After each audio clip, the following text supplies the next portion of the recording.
Le projet que j'ai présenté pour le prix Maïf pour la sculpture traite de la création et de la fragilité de la bulle de savon.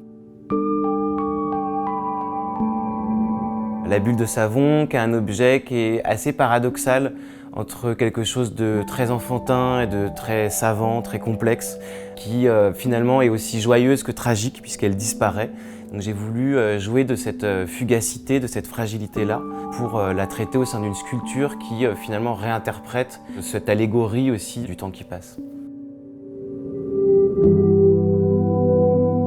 À partir du moment où j'ai proposé en fait les premières intentions, il y a eu un an de développement. Donc évidemment, c'est beaucoup de personnes, on va dire, impliquées dans le projet pour la réalisation des pièces. Pour la partie conception électronique, j'ai travaillé avec un artiste qui m'a aidé à développer le système motorisé, une sorte de robotisation en fait contrôlée par Arduino, donc par un code électronique, d'un petit mécanisme qui se loge dans l'objet, qui est invisible, et qui permet en fait de créer une membrane savonneuse. Ensuite, le système en lui-même, il a été dessiné pour être totalement camouflé, on va dire, dans l'objet. J'avais envie de trancher en fait avec la fragilité de la bulle en utilisant des matériaux qui soient assez pérennes. Donc je me suis orienté vers le travail du bronze. Donc là, j'ai travaillé avec une entreprise qui s'appelle Brut de Fonte, qui a réalisé l'ensemble des pièces métalliques qui sont dans les objets. Ils ont réalisé des moules qu'ils ont ensuite fait tirer en cire avant de les tirer en bronze.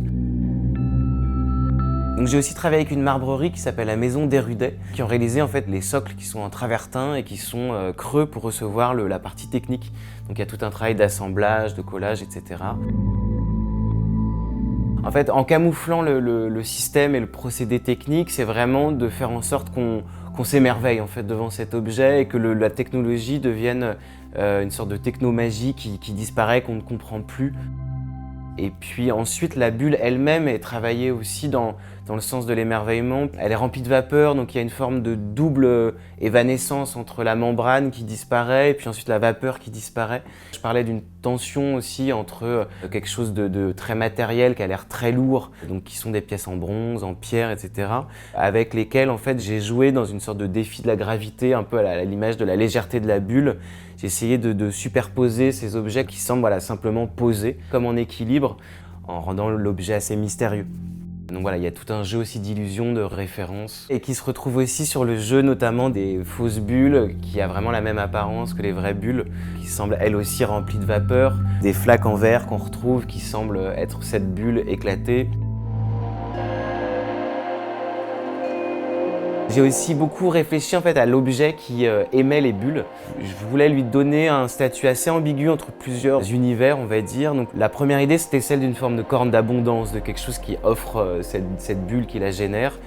Donc j'ai dessiné une sorte de double trompe qui fait aussi écho à quelque chose entre l'instrument de musique, qu'incarne une forme de langage, on va dire, de la machine, et un pot d'échappement, quelque chose de plus technique, plus presque automobile. Donc voilà, j'ai essayé de dessiner un objet qui est un peu entre ces trois axes. Et puis il y a deux versions de la sculpture, avec une version qui elle est rutilante, chromée, etc.